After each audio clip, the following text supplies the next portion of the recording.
I'm Derek. And I'm Noah. And you're listening to A Bite of, where we take our current favorite pop culture obsession and enjoy it one nibble at a time. Wee! Woohoo! Okay, we're back. It's been like a week. It's a long time. We went from August to September. It was a lot was happening. We went to fall. We've been drinking pumpkin spice things. We're riding high on the caffeine train right now. Toot toot. So today we thought it would be fun. You know how, we said we were going to do different types of episodes? This one's different. Yeah. Quite different. We're growing, we're changing, and that's okay. Yeah. That's just a natural thing in life. So the nature of our podcast, we used to do seasons where it was just that thing. That's all what we would talk about. Then we branched away from seasons and we're doing interpretive dancing. Just feeling what you're saying. And now we thought, because we still don't cover everything that we watch and love because we're covering other things, we thought it'd be fun to talk about the things that we missed, the movies and TV shows that we missed. Yeah, and we wanted to share what we thought about these things because we enjoyed a lot of other things other than, Secret Invasion. Hey, I like how that's the one that you call out. Well, no, we did Heartstopper, which we love, obviously. I thought you were going to throw that in that category. No. Yeah, we've covered quite a bit. And, Last of Us, oh, my God. Ghosted. Well, you can't keep adding the ones where we gave like 1 star. Why not? That's what we covered. Yeah. It was entertaining, I hope. So normally when we first thought about this idea, we were going to also throw in like maybe video games and like books. But because somebody is on the Stonewall Award Committee, he can't talk about any of the books that he's reading. It's a secret. You'll know in January of next year. Yeah, it's 2 years that he can't talk about any of the books. So that's fun. But we're also swimming in gay books. So many gay books. LGBTQIA+. Yeah. Literally all of them. Yeah. It's pretty fantastic. Yeah, it is great. And I get to read the ones that I want to read. Exactly. So we're going to talk about the movies and shows that we enjoyed. It's not going to be, the best of the best because maybe we didn't watch it or maybe we didn't like it. Hey, listen, we're allowed to not like things. Yeah. But these are the ones that we both very much enjoyed. And then we have separately personal picks, ones that, Derek didn't watch, but I did and I love, or vice versa. Vice versa. Yeah. Have to preface all this because we're talking about movies and TV, SAG, writer strike still going on. There's so much that just keeps developing with it that I hate all of those greedy ghoul executives. It's just insane. They're like, we're going to fight hard for this. It's like, you could have stopped it that day. Yeah. Like they're just playing games at this point. It's insane. So down below in the show notes, if you're watching this on YouTube, whenever this does release to the public on YouTube, it's also down there. So information, donation, all that great stuff. But, should we get into it? Yeah. We don't want to do any of the... Fine. Give us some stars. There you go. That's it. Okay. Subscribe. We have a Patreon where this video is released first. And, that's where we're at. Cool. All right. Very good. So let us officially take a bite of the things we missed in 2023. So far. And heavy spoiler alerts in case you didn't see any of these things. I'm sure we'll be giving away major plot points and things. Yeah. Major plot points. But, we have quite a few things to cover. So buckle up, folks. It's a 3-hour show of a bite of. Oh my God. I don't think I could do that. I don't think so either. We'd melt in this room anyway. There are some podcasts that can do like 4 hours on a single 30-minute episode. And I'm like, No, we have a very good track record of like, if we're covering a 30-minute episode, our episodes are 30 minutes. And then if it's an hour, it's an hour. Yeah. So I don't know what this is going to be because we have like 6 or 8 properties that we're going to be talking about. Should we just time ourselves with each one? We only have 2 minutes to talk about. That's it. It's an 18-minute episode. That's it. All right, ready and go. First things first is we're going to be talking about the movie Theater Camp that came out in July of this year. Yep. Now, as I've said in the past on the podcast, I was a theater minor in college and was a theater kid growing up my entire life. Yeah. So this was like watching my friends and I on screen. So knowing your friend group and then watching this movie, I was like, oh, this is you guys. Yes. It's so funny to see that because I wasn't in theater at all. I had friends that were in it and my mom did a lot of theater stuff in school. So I was around it and I got the references, but knowing you guys, I'm like, this is what shaped you. Absolutely. And so we never went to theater camp, but what we did was that we were in shows throughout our entire elementary school career. And then when we got into our later years of high school and in college, we went back to our elementary school and we helped run those shows. And so just seeing how these characters talk to the kids and how seriously they take it, it definitely felt like a reflection and laughing at it because, you know, we're like, they're not hitting the choreo, you know, and meanwhile, they're like 10 years old. We're like box step, grapevine, 5, 6, 7, 8, you know, so it's when you're in it, it's very serious. And that's what this felt like. I mean, so with Theater Camp, there's our sort of two main characters here. Right. Amos and Rebecca Diane, which is the best theater name that has ever existed. And they work at this theater camp every summer. They've been going their entire lives. Yeah. Unfortunately, Joan, the leader of this camp, who's played by Amy Sedaris, which was, you know, the perfect way to open this movie. I honestly didn't realize she was in it. I didn't know either. At all until she was in it. And I was like, oh, this is going to be great. Yeah. Like, unfortunately, if you are an Amy Sedaris fan, the whole thing is that the character ends up having a medical emergency and is in a coma. So her like TikTok star son is trying to run the camp. He has no idea what he's doing. And then all of the theater people are there also trying to run it, putting on the shows. I call those types of people brofluencers. Brofluencers. Yeah. That's perfect. Yeah, because that's how he is. This movie is really good because it's a mockumentary style movie. And when they get those right, they're great. And I think we actually have one other mockumentary on this list, funny enough. But it was so funny because you have these adults talking to these actual kid actors and kids in the movie just however they want. They're just like flat out telling them like, you suck. Yeah. And it's just so funny to see it's like, oh, I would expect them talking like that to adults, but I guess maybe they do talk to kids like that.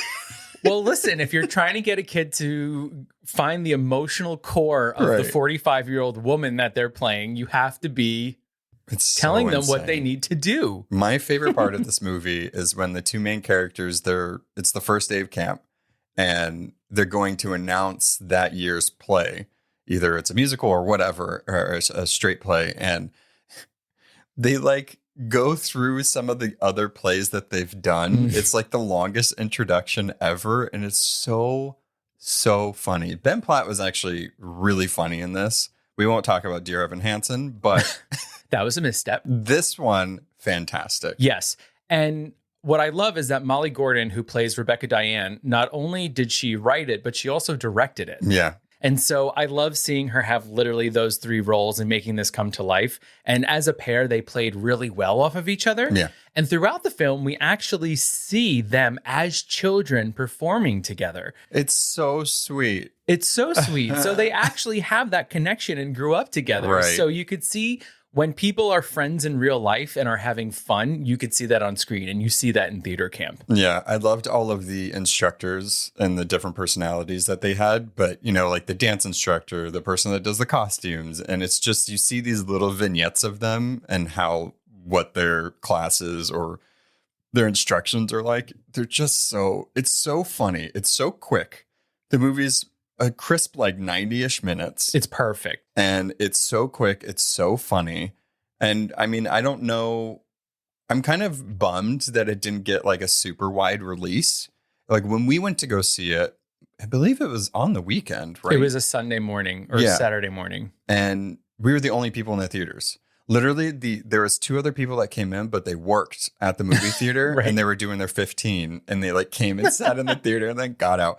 But, that part, I was like, oh, this movie's actually good. Like, people should see this. So I'm hoping whenever it's like on video on demand or like a wider release where people can see it, more people do. It's going to be a cult classic, I think. Yeah, I think so. It definitely has that like Drop Dead Gorgeous feeling to it. Oh my God. and that's one of the things that I love about this is that I feel like we haven't had comedies recently. You know what I mean? Like everything is a dramedy or it's action or whatever, like a completely different thing. This is a comedy, which I've been missing. Like, we had good comedy. Good comedy, right? We had like Bridesmaids. We had Drop Dead Gorgeous. Sisters. We had, we had those types of films, but we haven't had that in a really long time, especially in theaters. So it was nice seeing something that literally made me laugh out loud. Yeah, I think the only other movie this year or in recent memory, I could obviously be wrong. There's so much. No Hard Feelings was really a good Jennifer Lawrence. Oh, yes. We just watched it. That one was a good comedy because it was absurd, right? And it's just like those movies where they go real out of their way to just amp it up. Yeah, it was like a raunchy comedy in a way. We're not talking about it today, but No Hard Feelings, full frontal Jennifer Lawrence on the beach beating the shit out of people. But that was one of the greatest scenes I've seen in a movie in a long time. This isn't on our list because we try to get things that were a little more in the year, not super, super recent, but that movie, you should watch it. Like it's not like super bad level of like raunchiness or whatever, but this is like, I feel like more adulty. Yes. Raunchiness. But seeing Jennifer Lawrence just fully nude, like suplexing people on the beach, it was that Katniss training. The whole time. Survival. I was like, is she? She is. Yes. Okay. I couldn't believe it. I was like, holy smokes.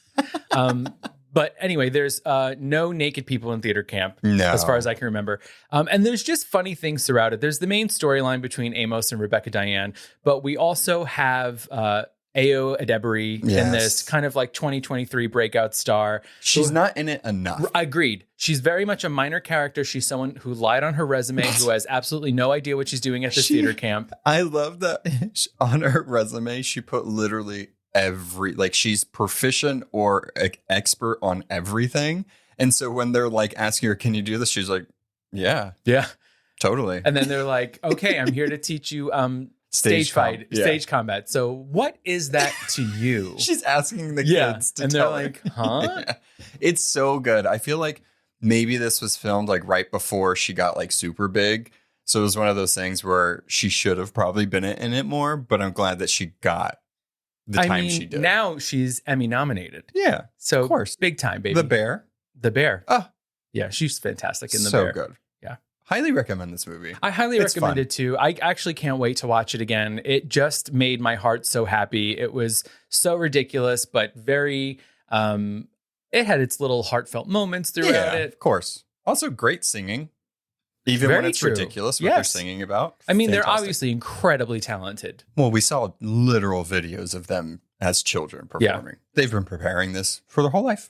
100%. All right. So next thing that we missed, and I feel like this is kind of a bigger one for our podcast because when we started this, really the only things that were getting released were Marvel things, especially during the pandemic. And so we covered a lot of that stuff. Guardians of the Galaxy 3, we didn't cover just because stuff was happening and we missed it in theaters. Surprise. But we finally watched it. And I got to say, fantastic. That I think it was really good as like a send off or like a complete trilogy for these characters and James Gunn. It was more heartfelt and emotional than I would have even remotely thought a Guardians of the Galaxy movie would be because of what we got before. It was, it's so good. So good. Yes, I really enjoyed it. I think when it ended, what I said to Noah was, well, that was disturbing. Yeah. So I do want to give a little bit of a trigger warning for people watching this. I am an animal lover. So if you are sensitive to animal testing, animal cruelty, animal death, this has all three of those things. Right.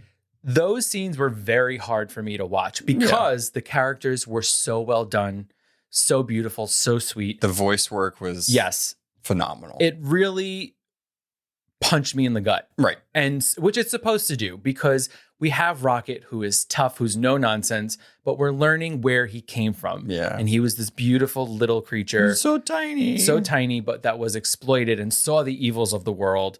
And that was a little hard for me to take. Right. But overall, the movie's fantastic. I have to admit, Noah and I watched Midsommar for the first time this summer. I found this more disturbing than Midsommar. To be fair, you did watch the director's cut, so there was a lot more like extended scenes of crying and walking. So like, it's a little different, but I do agree. Like, I like Midsommar for the atmosphere and like what Beautiful. It is. Yeah. Beautiful movie. This one was much more disturbing. And I think it's so interesting to think about how, we can get so attached to these like CGI characters, but I think it goes to show the writing and like the situations and everything. It's just so good. I mean, the High Evolutionary, the worst villain the MCU has ever had. Tops Thanos for me. There's nobody.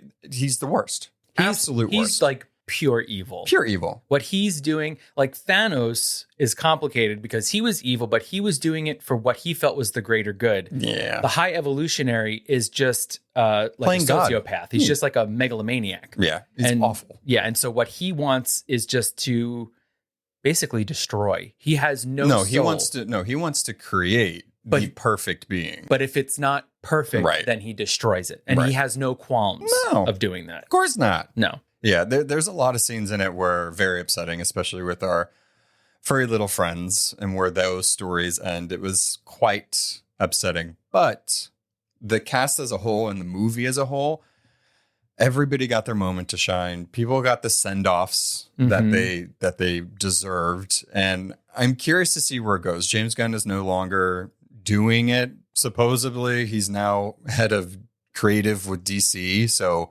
whoever takes up Guardians of the Galaxy, I feel like is going to have quite a job on their hands. Well, it's interesting, right? So at the end of this movie, it sets up a new set of Guardians because our old Guardians have now gone off to do what they needed to do, right? So Mantis has gone off with her giant beasties.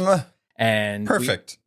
And I mean, just everyone. Peter has gone back to Earth, and so everybody's just kind of in their own little pockets. Right. But now Rocket is leading the new Guardians. Which is so funny because I feel like the whole thing with the movie and like before you saw it, everybody was like, Rocket's going to die. And it's like, well, no, he didn't. Almost didn't.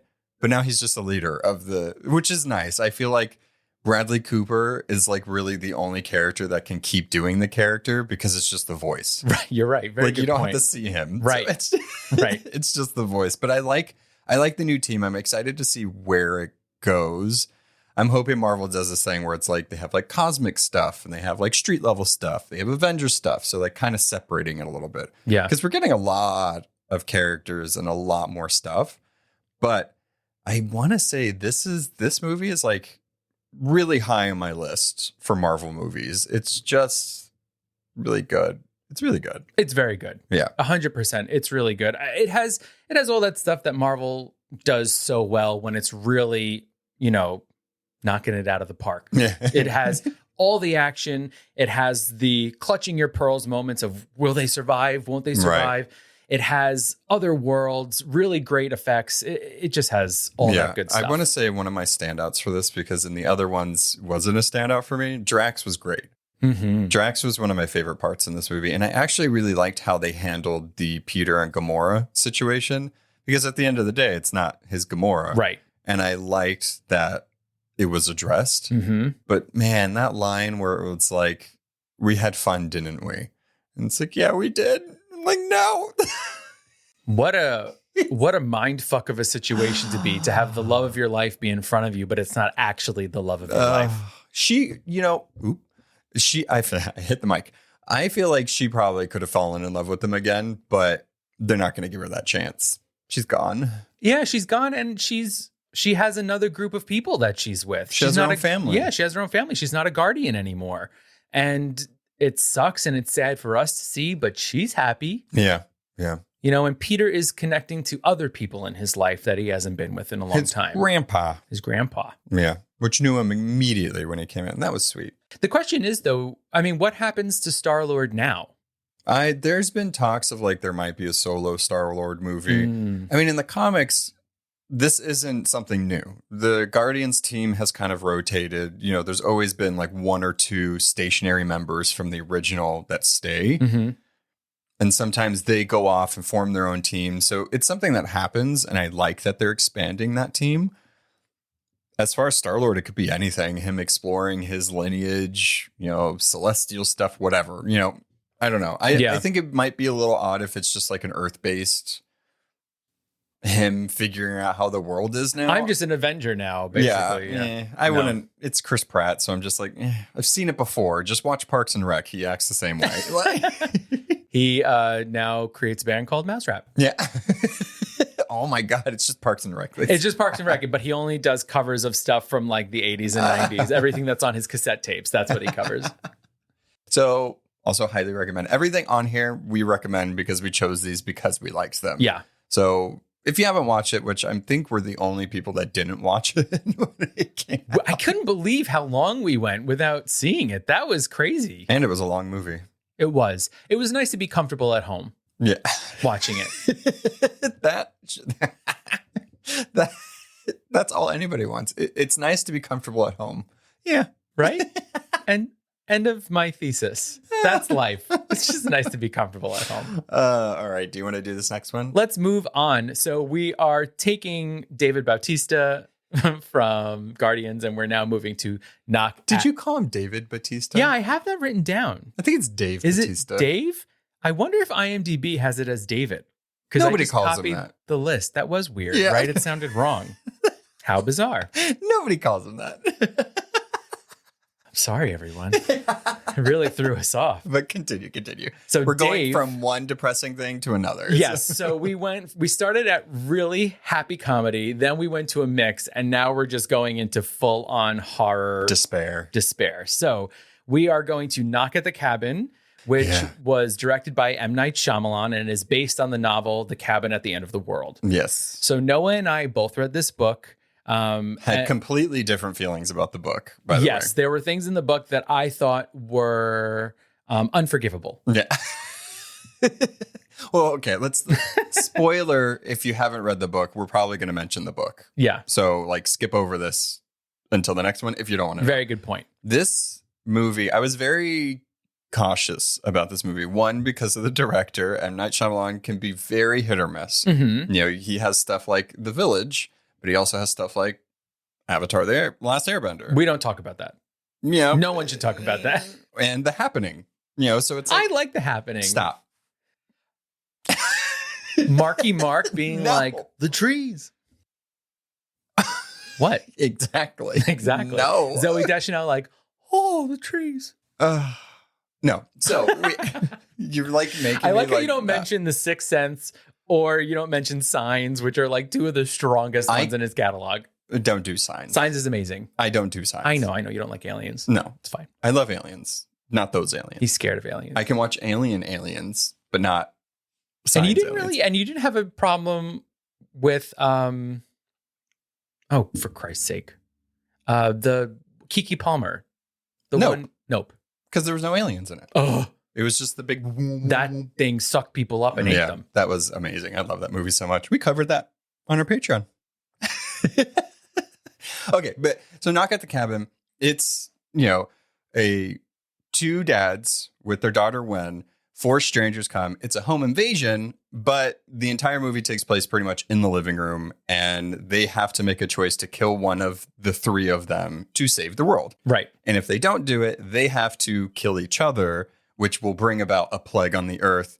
And if by the end of that, they don't sacrifice one of themselves, the world ends. Yes, these 4 people had visions. They don't know each other. They were brought together. They found each other on the message board. The internet, Reddit. I don't know if it was Reddit, but they knew exactly where to go. They had these visions. They knew what they had to wear. And they know that if Eric and Andrew and Wen don't decide to kill one of them, the 4 then have to kill themselves. I just said that.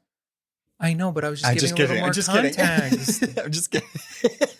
So they have this desperation because they know that, one, they're going to have to start killing themselves. And 2, once they all kill themselves, the world is going to end. Yeah. I feel like M. Night Shyamalan really does a good job with his movies when he puts his characters in like very specific situations where it's not like super big. You know, if you think about the movies that he did that were massive, like the ones I mentioned before, they don't tend to do too well. But the ones where like, you know, Lady in the Water or The Village or anything like that, where it's like people in a specific setting, he does a very good job with those. I agree. I feel like this one, he did a good job of making sure everybody got the right amount of time they needed for you to, one, get an attachment to them, but also question everybody in that room, except for Wen, because she's an angel. My gosh, she was just the most adorable little child. One of the other choices that he made that I really liked, I don't like hyper violence. So I don't like Saw. I don't really love Scream and things like that. So in this, when those moments come when someone is going to basically be bludgeoned to death, it kind of happens just below the frame, right? So we see the weapon coming down, we hear it, but we don't see it connect. And I think it added to the what is going on here. And I personally liked that decision. Was that not something? No, I mean, I think it was fine. I think he did it well. Like there's sometimes where they do it where they just cut to black or like they don't really do the sound or like, you know, so I think he did it correctly. I think the tone of it was right. My biggest problem with the movie, I liked it. I feel like if I didn't read the book, I would have liked it more. The book does, of course, a much better job of the, you know, who's right? Is this real? Is this not real? What is happening? I feel like in the movie, there was more hand holding and like, especially the end where, you know, the ones that survive are just like, yeah, the world's ending. But in the book, you don't know that. You still don't know that because it's more of extended and, you know, Wen does die, unfortunately, in the book. Yeah, I know. It's very sad, but I think it added to the book and what it was trying to say. It was more ambiguous is when I that's like the word that. for it. And so we had a conversation of like, I think you believe it did happen and I didn't believe it happened. I just thought that these people were just sharing some type of weird thing, but it wasn't actually true. But, you know, so I think that's the point. Right. Anybody can have their own ending. I agree that the book definitely did a better job throughout the entire book of not knowing who's actually right. Because he would be like, oh, well, that was filmed 4 hours ago. You could have easily known that this was going to come on because you've been checking the watch. And it's like moments like that where it's like, oh, yeah, I guess that is right. Yeah. So like this is pre-recorded. It's not live. And it's an interesting thing as far as the storytelling because we're introduced to our family first. Right. So we hold a place for them. And then when these people come, you're questioning whether this is right. So you want the family to escape. Right. But at the same time, you don't want the end of the world to happen. Yeah. So it's very confusing. Would you make the choice or would you just let everybody die? I think as the evidence grew, I think I would make the choice. I wouldn't. Right. I know you wouldn't. I'd be like, no, absolutely not. Yeah, if it ends, it ends. Clearly in this, I am Eric and you are Andrew. Yeah. Right? I mean, 100%. that is just the end of it. But see, I'm Eric, going to be like, I saw a vision, a fairy whispered in my ear, Nope. You have to kill me. Absolutely not. Nope. It's the trolley problem. I know, but see, like that in the book, in the movie, they did kind of do a good job of making him seem like he was coming to their side. And I'm like, this fucking guy, this guy, like, oh, you're just going to believe these people killing each other in front of you? Cool. Yeah. I mean, it's hard, right? I mean, No, it's not. I don't think immediately when they walk in and be like, this is happening, be like, all right, Yeah. time for me to die. Yeah. I do think, though, that as this movie went on, it did seem more feasible that they were telling the truth. I think the movie, it does. Yes. The movie is like, because you see planes falling out of the sky. Right. You do see all of that stuff that they're saying. In the book, you don't necessarily see all of it. It's more of like, this is happening. Is it? So, yeah. I think the home invasion-y part was better in the book, but I think seeing these performances and them doing what they did in the movie, it was great. I think it's a great thriller. It's unique in itself. So I liked it. Yeah, I liked it too. And Dave I mean, Bautista, great. Just David Bautista, No. as I call him. Yeah, I agree. I think everyone did a really good job. It's a very small ensemble cast. I think they really, I mean, Rupert Grint is in it. Not long. Not long. R.I.P. First to die.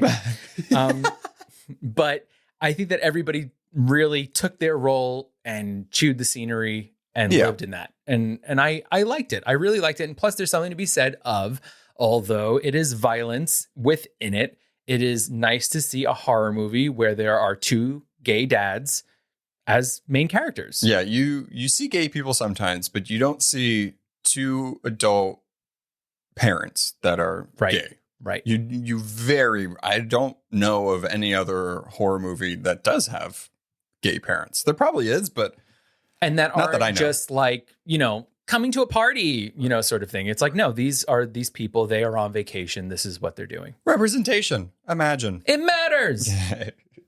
All right. Our next pick, we're getting close to the end here. We're getting close to the end here. Our next pick, I feel like, is something that it's weird we haven't talked about.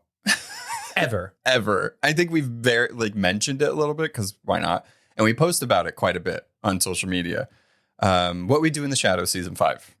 And just what we do in the shadows in general. Based off of the movie Taika Waititi, they made a show of that mockumentary vampire familiar situation and expanded on it. This show, it's 5 seasons in, which I think is insane. It's still just as funny. It's not funny like it used to be. I feel like in the first season, there was a little more like really big laugh out loud moments because you're getting used to those characters and seeing the situation.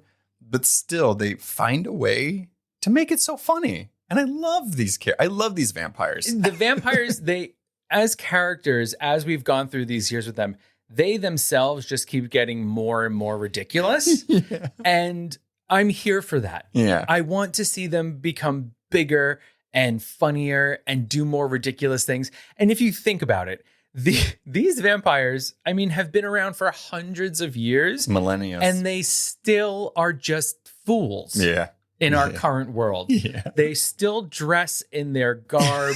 That is the they funniest can't let thing. It go. It's so funny that they just still look like Victorian. Yes. It's like, why? And I just think that this cast is so strong. So good. So good. Who is your favorite vampire or character? Doesn't have to be a vampire. Oof. I feel like as time has gone on, it's changed. Mm-hmm. Okay. I think at the base of it, Nadja will always be my favorite. Right. But really, Nandor has had his moments. But I think that Laszlo in this season especially really shone. He's my all-time favorite. Really? Laszlo is my all-time favorite. I love him because he's just so ridiculous. I feel like he's also a mystery most of the time, but I just love him. I love the way he says things. Oh, yes. New York City. Well, I think that Matt Berry has been making a lot of really good choices. Yeah. And that's one of them. How he says things, how he just presents himself. I also love just within them the like sexual fluidity. Oh. It's kind of like when you've been alive for centuries, there is no gay, straight, bi, pan. You just are. I also love with them how like into it both of them are. Like he'll say something like, yeah, me and Nandor like typically whack each other off, and Nadja's like, oh, I did that yesterday. Exactly. It's like, it's so funny. I mean, I love all of them. I think the only thing with this season, so season 5, one of the biggest things is Guillermo. Gizmo. Whatever you want to call him. Guillermo. Got bit by Derek because we all know, this is Derek. We all know that he's been asking Nandor forever since he was, 13 to be turned into a vampire. He still didn't. Over that course of the time, we find out he has Van Helsing blood. He gets bit by Derek. This whole season is very Laszlo heavy because Laszlo and Guillermo are trying to figure out why he's stuck in this vampire limbo. And it made for some great episodes. And one of my favorite episodes is the hybrids. Yes. This little like animal hybrids. Daddy. Yeah. The frog that looked just like Guillermo. It's so good. I did feel like the solution or the resolution with that when Nandor does finally find out that he let somebody else turn him into a vampire. Yeah. Was a little like it was dealt with very quickly. It was dealt with very quickly. And it's interesting that what this whole series has been leading to, right, sort of happened at the end of last season. Right. And for Guillermo, I should say, for Guillermo's character. And now has been resolved and undone. Yeah. So now what's next for Guillermo? I don't know. I think that's the interesting part. I do like that they gave him the choice of like, do you want to be a vampire or do you want to be a human? And I like that Nandor was the one to ask him that. And he's like, I want to be a human. So it's actually, where does it leave him? Because for so long he wanted to be a vampire. He became a vampire hunter before he became a vampire. And then he's like, you know what? I don't think I could kill people. I can kill vampires. I can't kill people. It's in his blood. It's in his blood. Guillermo de la Cruz. I do wish one thing I was missing from this one was a little bit more gay. Gay is in. We're gay. Gay is hot. Gay is hot. There was the Pride Parade. There was, and I loved that a lot. But like Guillermo was not involved in that at all. He was just in the float at the end. Remember, he's like holding a sign that says "gay guy" or something. That was great. Yeah. I did love that like credit scene where they're all like partying. Oh, so good. But I felt like in the last season we kind of got more of like we had a romantic interest. We had him coming out to his family. Yeah, and now this season it was really nothing. I'm not saying it needed to be a big focus, but it was like, oh, okay, more gay. Fine, gay is in. Gay is in. Gay is hot. Laszlo says it. He told us. I also think this season we got a lot more of, it happened. We got a lot more of the guide with Christian Schall. I love her. I love her too. And I'm really happy to see. So 30 Rock is one of my favorite shows. But unfortunately, when Kristen Schall came in it was like they had jumped the shark. The character of Hazel was just awful. So it scares me when they bring her into a property a little late. It's like, nope, the series is going to end. Yeah, here we go. Oh no, we're going to have another 30 Rock. But they're doing such a great job with the guide. Right. And she is, I think she wormed her way into our hearts with Louise and Bob's Burgers. So now she's just a welcome addition. Louise is one of my favorite characters in television history. So I automatically love her. I think in this one, she found a way to like make a character that we kind of know already more interesting, if that makes sense. Yeah. Like we've seen these kind of characters before, but I like that they just kind of just included her in like the main cast this season. Right. But this whole time she was just trying to be actually included and it just she just wanted to be friends. Please just let me be your friend. She created hexes. She kidnapped all of them.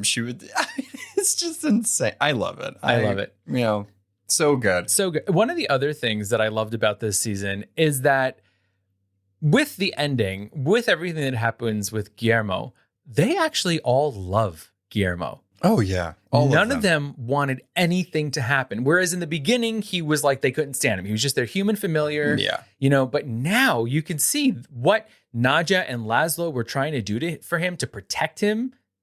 Guillermo was part of their crew. Vampire or not. Surprising for Nadja. Yeah. I feel like, because she's very ruthless in a lot of things, but especially if it doesn't involve Laszlo, very surprising for her. I'm glad that she kept that secret as long as she did. Yeah. I'm glad we also have an adult Colin Robinson, because that baby Colin Robinson, aside from the harpy situation, yes, that was hilarious. That I'm just glad we have like an adult. I want more of the energy vampire stuff. We got a tiny taste of it this season. I want more. So personally, I'm a big fan of Vanessa Bayer. So whenever she guest stars on this show as Evie, the other energy vampire, it's like, it's the exact character that she should be playing. Yeah. And it's so good to see her. It's so good. Yeah. I'm excited to see where this show goes. I'm curious on how much longer they're going to do it, because 5 seasons for a comedy like this is a feat. Especially now. I feel like things are ending earlier and earlier. We're getting 3-4 seasons max. Well, because the greedy ghouls don't give a shit. Very true. But whatever. Whatevs. There's 5 seasons. I mean, I'm thinking we're definitely getting a season 6, and I'm looking forward to it already. Me too. All right, next one. This is an Apple TV. Apple Plus? Yeah, is that Apple Plus? Is that what it's called? Apple Plus TV? Apple Subscription Plus TV? Yeah, so this one I feel like is one of the breakout comedies of this year. And I didn't see a lot of people talking about it, which does kind of make me a little sad, especially Agreed. with the cast. Yeah. So this is Platonic, and this came out in May of this year. It stars Rose Byrne and Seth Rogen. I mean, I just do I need to say any more? They have such chemistry together.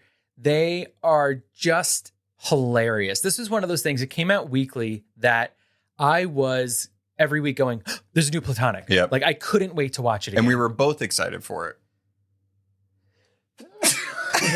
Sorry. That was the most dramatic sneeze. I felt it tickling in my nose. I don't think I've ever sneezed on the podcast before. There's a first time for everything. Holy smokes. That took over my brain. There's so much that goes through my mind when when a bodily thing happens on the podcast where I'm like, do we cut? Do I run away? Do I go under the desk? So I don't know. Oh, go under the desk next time. I'm gonna hit my head on the way back up. But this, back to the show. Sorry. This one was so good because not only did it, go away from the cliches of there can't be a platonic relationship between a male and a female or friends or anything like that. And it does. This is literally a show about 2 friends. And one of the things throughout the series is like, are they actually friends? But then it cuts to them being absolutely ridiculous, kicking over, rental scooters. And it's like, yeah, they're just friends. They're just friends. Ugh. One of the interesting things about this that I like so much is that when we have sitcoms, a lot of times, like when the original run of Will and Grace, it's about these friends. We see them as friends. And as the series goes on, we sort of see a fallout between them. Right. And that's how the original series sort of ends. There's a fallout. They really don't talk for years. They come back together. Good. Good. Grace is the worst. Grace, in rewatching it, Grace is like the worst from episode 2. 1. Yeah, it's that character was bizarre. Whereas what this does is that the fallout has happened already. Right. They've already been estranged for years. So now it's about them reconnecting, even though they're kind of in different places in their lives. Literally. Where Sylvia she doesn't work anymore. She's been a stay-at-home mom. She used to be a lawyer. And Will is this brewmaster, and he's like young and funky, and he's a hipster. Yeah.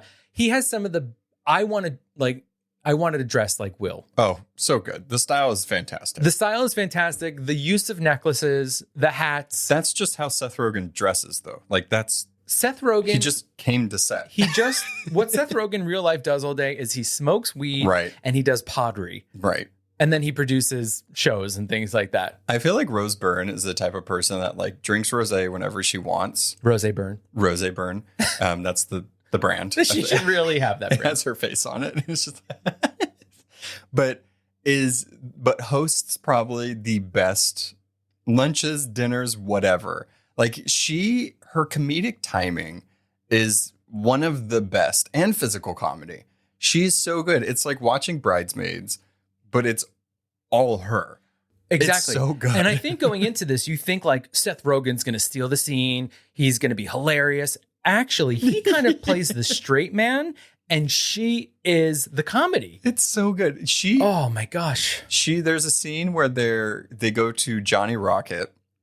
Right? Is that the Johnny Rockets is the real thing. This is like some whatever this the is some other made up chain restaurant. So they go to that and they get a bunch of the memorabilia and like the hats and the jackets and stuff like that. And they're just riding down the street in the scooters, and just seeing Rose Byrne in this oversized hat be a complete badass, but also look ridiculous. It's one of those shows. Just watch it. Mm-hmm. It's very short.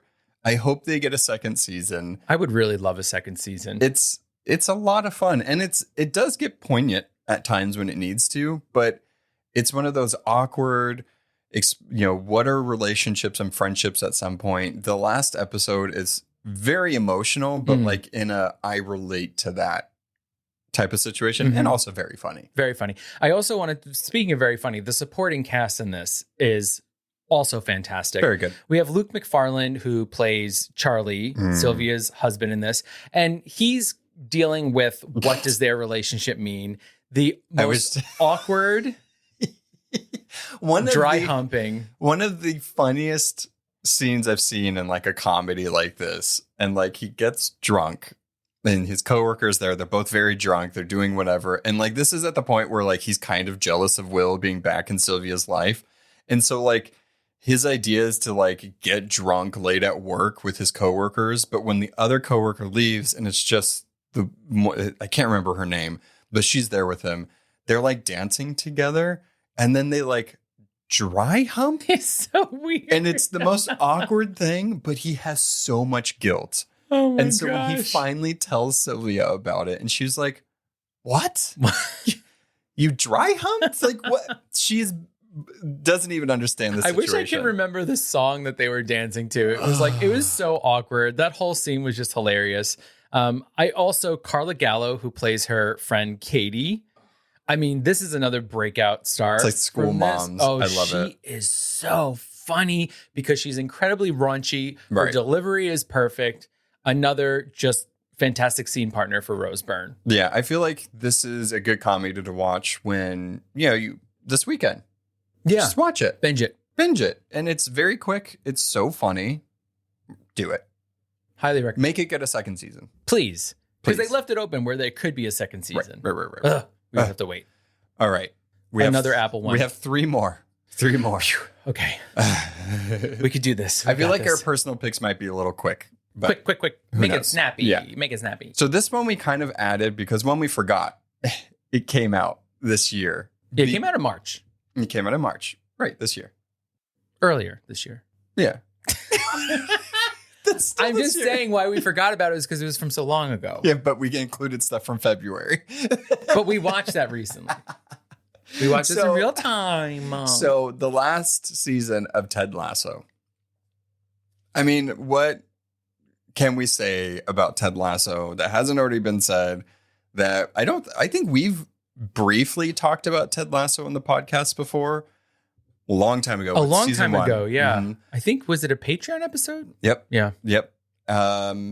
Great. I mean, this series, I feel like, is one of those that I'm glad it ended when it did, but I wish there was more because the cast and characters, you just love them so much. There has been talks about potential like spin-off series. Like it's not going to be about Ted Lasso because of where it left off. I would love for there to be spin-off series for everybody else that's still in England. Well, please. what Ted Lasso, the show, did so well was that the first season really did feel about that it was about Ted and his journey. But as it has gone on, the worlds of the supporting characters got bigger and bigger. And for us, a lot of the time, I was actually looking forward to seeing what was going to happen with Roy and Keeley or, what Sam's restaurant, these characters were having lives of their own. Right. And so you became very invested in them. So I do think that if Ted isn't there, while he was the heart of the show, it was his show. If he wasn't there, we still have the emotional connection to these characters because we've seen what they've been through over the years. Yeah. One of my standout episodes from this season, the finale season, was the sunflower episode with Rebecca and the guy in the boat. Amsterdam. It was beautiful. Like holy shit. Like it's one of those episodes you didn't expect to happen. Yeah. And it happens and it ends and you're like, oh, that was so well written. The acting was amazing. And it's just one of those episodes where you just keep thinking about it because so much happens in it, but like it's so quiet and it like sneaks up on you. And that's, I think, what the show did so well. It's funny and it's amazing and these characters are great, but it deals with such important and hard issues that everybody goes through. And I like the message. It's like you have to take care of yourself. You have to take care of others and just be kind. But just I can't. I wish it didn't end, but I'm glad it did because how much more can it still have that magic? And one of the interesting things that it did was it didn't have to end with everyone pairing up and everyone finding the love of their life because it wasn't necessarily about that. Right. It was, what does it mean to be a human trying to exist in the world as your most authentic self? Right. And it takes everybody on their own journey. Yeah. You know, and looking at Jamie Tart from where he started to where he ended up. Even Ned. Well, please, that was a whole thing. Little turd. The biggest traitor there ever was in Ted Lasso history. I mean, but the makeups are worth it. Yeah. You know, it's so sweet. Jamie, fantastic character arc. I actually really loved the friendship that grew between Roy and Jamie. It's just really sweet. I'll never forget the image of him teaching him how to ride a bike. Mm-hmm. It's just fantastic. And that show can do that type of thing. It can do that ridiculous thing or like you tell somebody about it and it's like, oh, that kind of sounds boring. It's not. No. And it's amazing. You care so deeply about these characters and that's the mark of a good show. Yeah. So bye, Ted. Bye, Ted. Hope to see some of you all soon. At some point. Yeah, writer's strike. They ain't doing nothing. That's true. No way. Fingers crossed. All right, final 2 picks. Told you we were going through these kind of quick, but these are just things we missed and we have to talk about because we can say we talked about it. No. Yeah, we did it. We watch other things other than Marvel and, Apple movies. Ghosted. Exactly. Okay. So you do your personal pick first. Oh, he said you go first. Okay. So my personal I just want to sip of my coffee. Is another Apple plus TV, whatever it is. This is Shrinking. So actually, this is a good connection because Brett Goldstein, who plays Roy, is one of the creators and writers of Shrinking. So good. That's how talented this person is. Right. I can't get He's over also it. Hercules in the Marvel movies. So yeah. Where is that character right now? I don't know. Don't bring it up. No one knows. No one knows. So this is starring Jason Segel. He plays Jimmy. He is a therapist who, when we first see him, is completely, his life is in ruins. His wife died not too long ago. He has a young teenage daughter. And what he has done to deal with this death is basically binge drink and do drugs every night. So what this is his journey of healing and how he works with his patients and how the people around him kind of deal with his life and how they deal with their own stuff. Woof. But it's a stellar cast. So I think Jason Segel got nominated for an Emmy. Jessica Williams, who plays one of his coworkers, Gabby, got nominated. I mean, it's so good. Hello. I mean, also, Harrison Ford is in this. I was like, why aren't you mentioning Harrison Ford? Harrison Ford is in this, people. And he is so funny. Everybody is so talented. The actors that plays his daughter, Alice, is incredibly talented. It's just a really great cast. It mixes funny with emotional. I feel like that's kind of the shtick that we like on our lists. It's like it has to be funny, but it also has to have heart. We need depth. Yeah. We need depth. It ends in a cliffhanger that just has you just going, what just happened? And it's going to cause so much trouble for Jimmy going forward. I haven't watched it, surprisingly. I think I was watching doing something at the time. And Derek was like, I'm just going to watch this.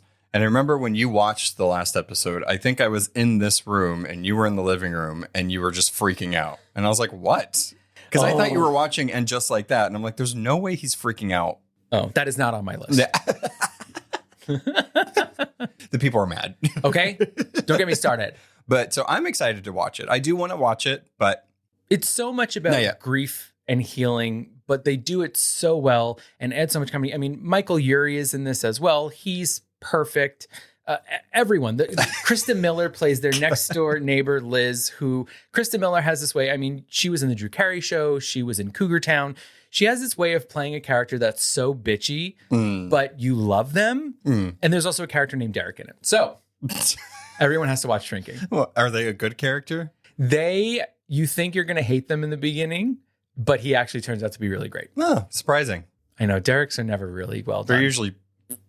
Yeah. Derek in What We Do in the Shadows was pretty funny. He wasn't that bad. Yeah, but he was bad at what he was doing. That's true. He wasn't a very good vampire. Now he's a zombie, so. True. All right. Benedict Wong also made an appearance in What We Do in the Shadows. Yeah, he did. Okay, so my personal pick is Good Omens Season 2. I had thought about doing The Witcher. I haven't finished it. The Witcher. Because when I know somebody like Henry Cavill is not going to be done anymore and it's going to kind of end, it's hard for me to continue watching it. You know, it's like it took me so long to watch Sense8, finish it when I knew it was ending. I was like, what's the point? I don't get any more. Noah says, I cannot take the emotional trauma of saying goodbye to these people, so I'm just stopping. Yeah, but I will eventually watch it. But Good Omens. I mean, the amazing book by Neil Gaiman and Terry Pratchett. It's one of my favorite books. It's a singular story. For decades, people have been wanting a sequel. What is going to happen? They're like, no, we probably can't recreate what we did the last time. But then there was talks, and then there was talks about a movie and all this stuff. And then unfortunately, Terry Pratchett did die in 2015. But before that, Neil Gaiman and Terry Pratchett had been talking about potentially a sequel, like what would happen. And we got it. We got it with season 2 of Good Omens. Now, I will say they're very different. Like you can tell it's a little different. Neil Gaiman wrote all the episodes for the first season. It's very much the book.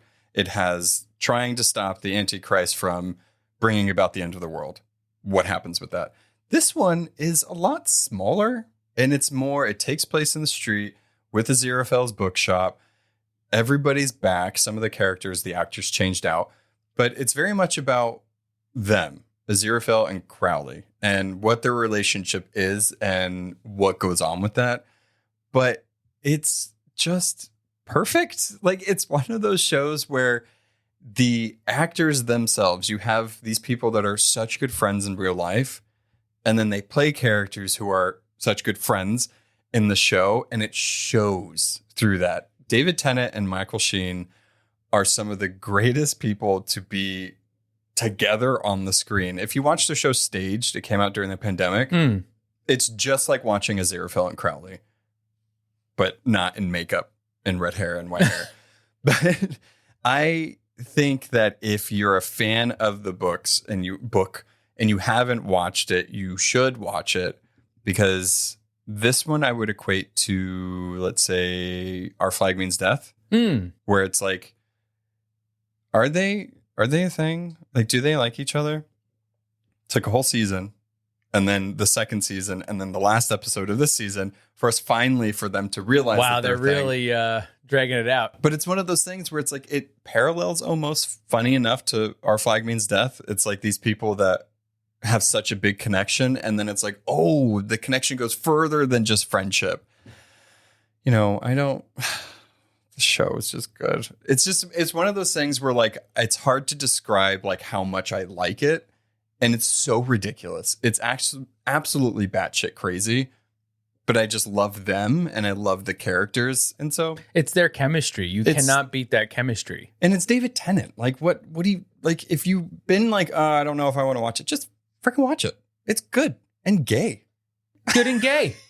That's what we've been saying the whole episode. Yeah, I will say, like, no matter how much I do like it, I do know that there's some like interesting things that happen. This season, it did feel like they added things just to like make stuff happen, which I was like, okay, but it was all fine because those two were on the screen, and we also got two amazing new characters, Maggie and Nina. Fantastic. There was like kind of like a will they won't they in that situation, but I loved in the end that they were like, stop messing with our lives and you guys need to realize that you guys love each other, so go talk about that.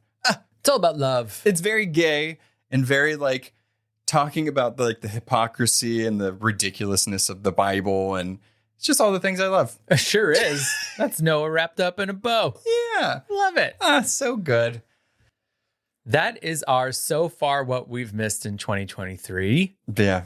I would love to hear what you all think about these things. Comment below. Yeah. We've been posting on the YouTube. Yeah. You can actually comment below now. Yeah. Let us know what your standouts were. Yeah. I think our personal picks were kind of like our standouts for the year. And obviously we're not doing a whole episode on them and we can't dive super deep into them. But, you know our picks. I want to know yours. I agree. I mean, So get to it. Yeah. What are you doing? So we have some stuff brewing, planned. Yeah, there's a lot of things. The writer's strike it's happening. And so things are getting postponed, and things that we had planned to maybe cover are not going to be at this time anymore. So we're shaking it up. We're shaking it up. Shaking it up. We have some plans, but a lot of the October, November are stacked if some of the stuff still stays what it is. Yeah. I mean, just look out for that stuff. It's always will get creepy. Yeah. Ooh, that's right. We're doing. I don't even know if they saw that. We're doing the collected works of Edgar Allan Poe, The Raven, The Telltale Heart. No, let's see. Let's do. Let me see which one we're gonna do. Let's do The Black Cat. I don't know about it. I'm excited to jump in. No, I mean, if you know what this book is, it's very obvious what we're going to be gearing up for. We're going to go back to our roots. If you listen to our Bly Manor. Spooky season is upon us. Yeah, or any of the other Mike Flanagan works. You know what we're going to do. We love the Flaniverse. Yeah. We can't get enough. It's the last one. Oh, rip. Yeah, this is his last Well, collab. it's a Netflix thing, right? Yeah. But then he's going on to do Stephen King stuff. Well, Prime. All right. He's jumping over. That's just Noah's worlds are colliding in the best way possible. I love him. Okay. Bye. Bye. Thanks for listening to A Bite of. Artwork and editing by our own Noah. Be sure to follow us on Instagram and Twitter at A Bite of Pod, and on Facebook at A Bite of. If you have any questions, recommendations, or just want to say hi, you can contact us on abiteofpod.com. Please be sure to subscribe, rate, and review to spread the word. See you next time on A Bite of. Bye.